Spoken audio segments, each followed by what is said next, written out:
क्या आपके पीरियड्स में कभी अचानक खून के थक्के यानी ब्लड क्लॉट्स आए हैं? क्या क्लॉट देखकर आपको डर लगता है कि कहीं शरीर में कोई बड़ी समस्या तो नहीं? कई महिलाओं को पीरियड्स के दौरान छोटे ब्लड क्लॉट्स दिखाई देते हैं और वे परेशान हो जाती हैं। वहीं कुछ में बड़े बड़े क्लॉट्स के साथ बहुत ज्यादा ब्लीडिंग और दर्द भी होता है। तो आखिर कौन से ब्लड क्लॉट्स नॉर्मल है और कब ये वार्निंग साइन हो सकते हैं?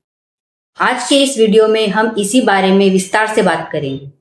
हम समझेंगे कि पीरियड्स में ब्लड क्लॉट क्यों आते हैं, उनका साइज और फ्रीक्वेंसी क्यों मायने रखता है, हार्मोनल इम्बैलेंस और 40 प्लस एज का इससे क्या कनेक्शन है और कब डॉक्टर से कंसल्ट करना जरूरी हो जाता है। इस वीडियो को अंत तक जरूर देखिए। सबसे पहले समझते हैं कि पीरियड्स में ब्लड क्लॉट आखिर होता क्या है। हर महीने यूट्रस के अंदर एक लाइनिंग बनती है और अगर प्रेगनेंसी नहीं होती तो यही लाइनिंग टूटकर ब्लड और टिश्यू के साथ शरीर से बाहर निकलती।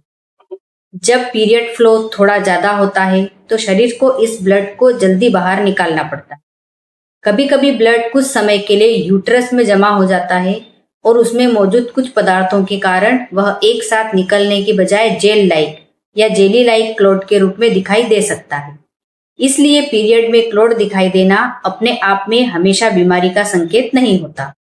पीरियड्स के शुरुआती दिनों में फ्लो अक्सर ज्यादा होता है। जब ब्लड तेजी से बाहर निकलता है तो कुछ ब्लड और यूट्रेनिन टिश्यू एक साथ निकल सकते हैं और हमें क्लॉट जैसा दिखाई दे सकता है।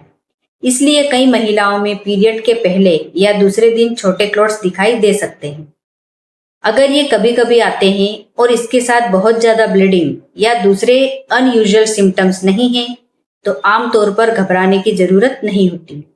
लेकिन क्लॉट्स के साथ अगर ब्लीडिंग लगातार बहुत ज्यादा हो रही है तो इसका कारण जानना जरूरी हो सकता है।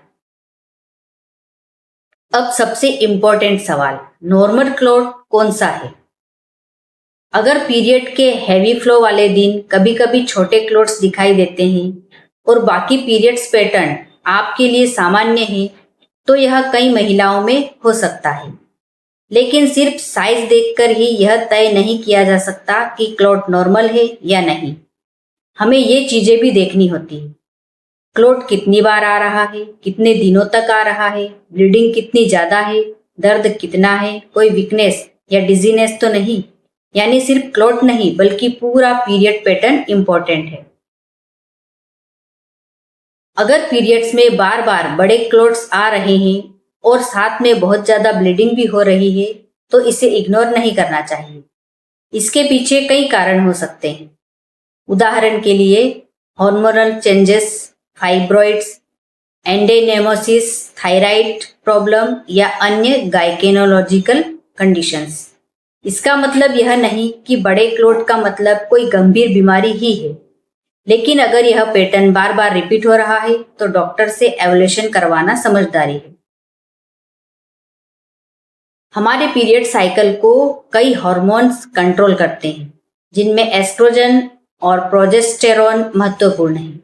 अगर हार्मोनल पैटर्न में बदलाव हो और ओव्यूलेशन नियमित रूप से न हो तो यूट्रस की लाइनिंग सामान्य से ज्यादा थिक हो सकती है। फिर जब पीरियड आता है तो ज्यादा लाइनिंग एक साथ बाहर निकल सकती है। इससे ब्लीडिंग ज्यादा हो सकती है और इसके साथ क्लॉट भी दिखाई दे सकते हैं। लेकिन एक बात बहुत जरूरी है, हर ब्लड क्लॉट का कारण हार्मोनल इम्बैलेंस नहीं होता। 40 प्लस की उम्र के बाद कई महिलाओं में पीरियड साइकिल का पैटर्न बदलने लगता है। यह बदलाव प्री मोनोपॉज की शुरुआत से जुड़ा हो सकता है। इस दौरान हार्मोन लेवल में उतार चढ़ाव होता है। इस वजह से कभी पीरियड जल्दी आ सकता है तो कभी देर से, कभी फ्लो कम हो सकता है और कभी बहुत ज्यादा। कुछ साइकिल में क्लॉट्स भी पहले की तुलना में ज्यादा दिखाई दे सकते हैं। लेकिन 40 प्लस एज में हैवी ब्लीडिंग या बार बार बड़े क्लॉट्स को सिर्फ एज का असर या मोनोपॉज की शुरुआत मानकर इग्नोर नहीं करना चाहिए। अब बात करते हैं दो ऐसी कंडीशंस की जो हैवी पीरियड से जुड़ी हो सकती है, फाइब्रॉइड और एंडेनेमोसिस। फाइब्रॉइड यूट्रस में बनने वाली ग्रोथ होती है। ये अक्सर नॉन कैंसरस होती है लेकिन कुछ महिलाओं में हैवी ब्लीडिंग और पीरियड रिलेटेड प्रॉब्लम्स पैदा कर सकती है। एंडेनेमोसिस में यूट्रस की लाइनिंग से जुड़ा टिश्यू यूटेरस की मस्क्यूलर वॉल में चला जाता है। इसमें कुछ महिलाओं को हैवी पीरियड्स, ज्यादा दर्द और कभी-कभी क्लोट्स की समस्या हो सकती है। इन कंडीशंस का पता लगाने के लिए डॉक्टर जरूरत के अनुसार एग्जामिनेशन और अल्ट्रासाउंड जैसी जांच की सलाह दे सकते हैं। क्या आपको पता है कि थायराइड हार्मोन्स भी पीरियड साइकिल को प्रभावित कर सकते हैं?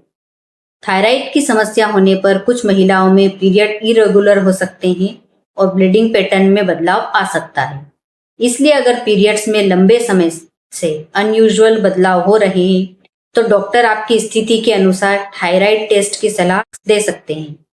लेकिन खुद से यह मान लेना कि मेरी सारी समस्या थायराइड की वजह से है, सही नहीं है। डायग्नोसिस हमेशा प्रॉपर इवैल्यूएशन के बाद होना चाहिए। अब इस वीडियो का सबसे इम्पोर्टेंट हिस्सा, अगर ब्लड क्लॉट्स के साथ बहुत ज्यादा ब्लीडिंग हो रही है, बहुत जल्दी जल्दी पेड बदलना पड़ रहा है, बार बार बड़े क्लॉट्स आ रहे हैं, बहुत तेज या असामान्य दर्द हो रहा है, चक्कर या बहुत ज्यादा कमजोरी महसूस हो रही है, सांस फूलने जैसी समस्या हो रही है, तो इसे इग्नोर नहीं करना चाहिए। ऐसी स्थिति में डॉक्टर से मेडिकल एडवाइस लेना जरूरी है। और अगर ब्लीडिंग बहुत ज्यादा और साथ में बेहोशी जैसा महसूस हो, सर्वर वीकनेस या सांस लेने में परेशानी हो, तो तुरंत मेडिकल केयर लेना चाहिए। लेकिन अगर क्लॉट्स के साथ लगातार हेवी ब्लड लॉस हो रहा है तो समय के साथ शरीर में आयरन की कमी और एनीमिया हो सकता है। इसके कारण लगातार थकान, कमजोरी, चक्कर, सिर दर्द, सांस फूलना, काम करने पर जल्दी थक जाना जैसे सिम्टम्स हो सकते हैं। इसलिए लंबे समय से हैवी पीरियड की समस्या है तो डॉक्टर हीमोग्लोबिन या सीबीसी जैसी जांच कराने की सलाह दे सकते हैं। हर महिला के लिए एक जैसे टेस्ट जरूरी नहीं होते। डॉक्टर आपकी एज, सिम्टम्स, पीरियड पैटर्न और मेडिकल हिस्ट्री देखकर टेस्ट डिसाइड करते हैं। सिचुएशन के अनुसार सीबीसी या haemoglobin test, thyroid test, pregnancy test जहां उचित हो, पेल्विक अल्ट्रासाउंड और जरूरत पड़ने पर अन्य टेस्ट किए जा सकते हैं। इसलिए इंटरनेट देखकर खुद से सभी टेस्ट करवाने की बजाय पहले डॉक्टर से बात करना बेहतर है। अगर आपको बार बार क्लॉट्स या हेवी ब्लीडिंग होती है तो पीरियड ट्रैकिंग जरूर करें। आप अपने फोन या डायरी में ये चीजें नोट कर सकते हैं।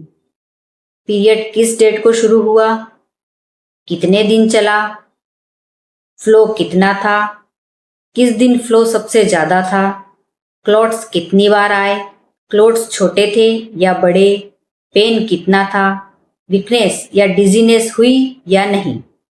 इस तरह की जानकारी डॉक्टर को आपकी समस्या समझने में काफी मदद कर सकती है।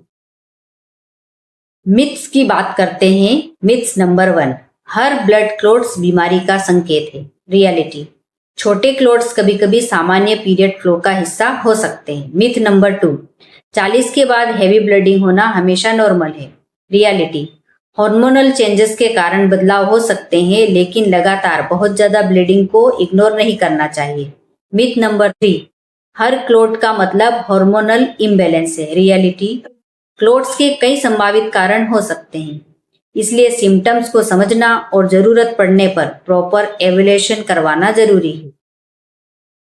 पीरियड्स में कभी कभी छोटे ब्लड क्लॉट्स आना सामान्य हो सकता है, लेकिन अगर क्लॉट्स बार बार बड़े आकार में आ रही है, ब्लीडिंग बहुत ज्यादा है, दर्द असामान्य है या आपको कमजोरी और चक्कर जैसे सिम्टम्स हो रहे हैं तो इसे इग्नोर नहीं करना चाहिए।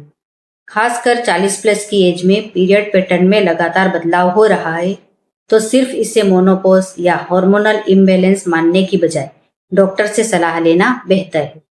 अपने पीरियड्स को ट्रैक करें, अपने शरीर के बदलावों पर ध्यान दें और जरूरत पड़ने पर मेडिकल एडवाइस जरूर लें। अगर आपको या आपके किसी जानने वाले को पीरियड्स में ब्लड क्लॉट्स या हेवी ब्लीडिंग की समस्या रहती है तो इस वीडियो को शेयर जरूर करें और कमेंट्स में बताएं क्या आपके पीरियड्स में भी ब्लड क्लॉट्स आते हैं। ऐसी ही आसान और यूजफुल वुमेन्स हेल्थ जानकारी के लिए चैनल को सब्सक्राइब करना न भूलें। धन्यवाद।